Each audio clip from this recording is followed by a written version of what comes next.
LGU Daet, formal nang binuksan ang National Disaster Resilience Month 2026.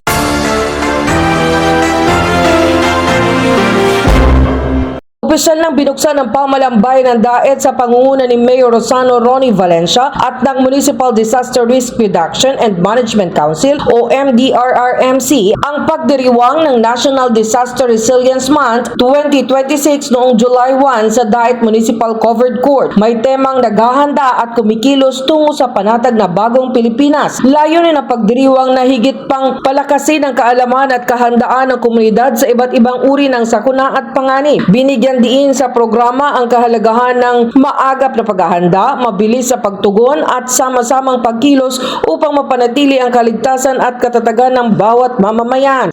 Hindi po nagtatapos, sabi nga kanina, sa pagtuon sa sakuna ang kanilang serbisyo.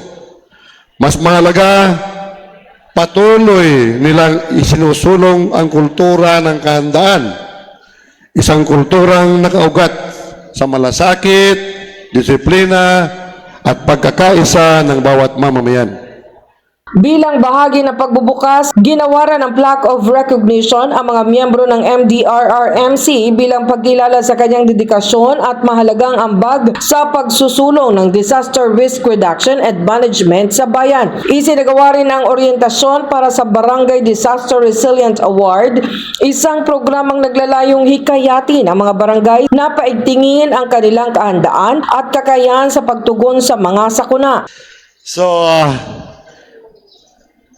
ang National Disaster Resilience Month po natin 2026 ay nagsisilbing panawagan sa bawat Pilipino na gawing bahagi ang pang-araw-araw na pamumuhay at kahandaan, disiplina at sama-samang pagkilos laban sa anumang sakuna na darating po sa atin.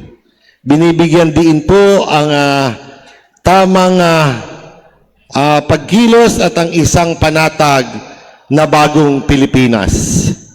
Ang tunay na kalagayan ay hindi lamang nasusukat sa kakayahang bumangon pagkatapos ng sakuna, kundi ito po ay higit sa lahat ang kahandaang umiwas, magplano at kumilos bago pa man mangyari ito. Isa rin sa mga tampok na bahagi ng programa ang paglagda sa Memorandum of Agreement o MOA sa pagitan ng LGU Daet at ng Department of Social Welfare and Development o DSWD para sa Relief Prepositioning Agreement na inaasahang magpapabilis sa paghahatid ng tulong sa mga apektadong mamamayan sa oras ng kalamidad. Magpapatuloy ang pagdiriwang ng National Disaster Resilience Month hanggang July 30 kung saan nakahanay ang iba't ibang aktibidad na naglalayong palawakin ang kaalaman, kahandaan at aktibong pakikilahok ng mga mamamayan sa pagtataguyod ng isang ligtas at matatag na komunidad laban sa mga sakuna.